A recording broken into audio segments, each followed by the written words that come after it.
see the horses they're talking about?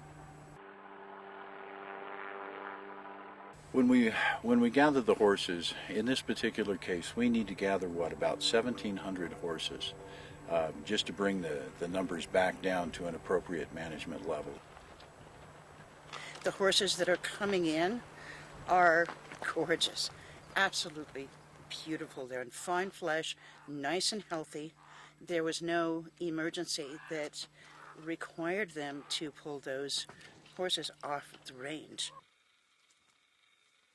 When you hear about, well, you have hundreds of thousands of acres and you only have a few thousand horses, it's really hard to comprehend that they don't have enough to eat and drink. You don't have the grasses that you have back east, and you don't have the water either. Springs are few and far between, and they do tend to dry up on a seasonal basis.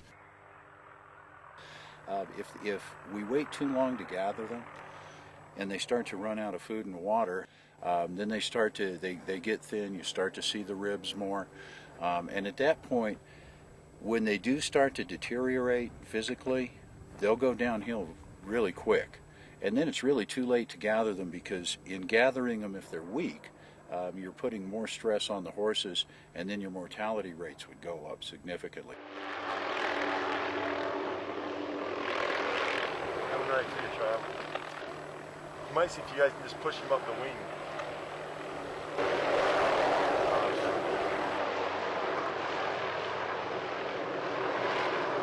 On the roundup techniques, particularly using a helicopter, it's dangerous.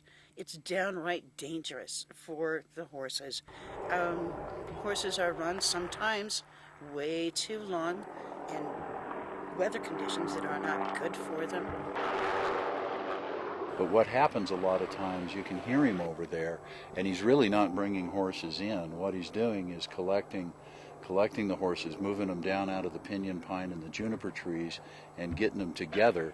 A common fallacy, people just assume that because he's up there, that he must be bringing these horses in from miles and miles and miles away, but that's not the case. It takes a tremendous amount of time to bring them down out of the trees. I'm not against the removal of excess wild horses. I am against the excess removal of horses. Also, the allotment of grazing of the forage is lopsided.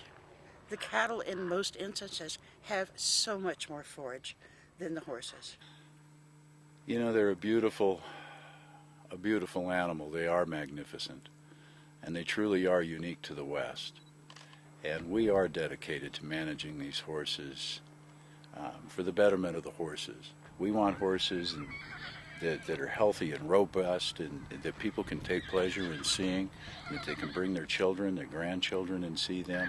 And to do that, we just need to keep the horses down to an appropriate management level. To me, they symbolize, I think like most people, they symbolize freedom. They've brought us a long, long way, and we're not paying them back properly for that.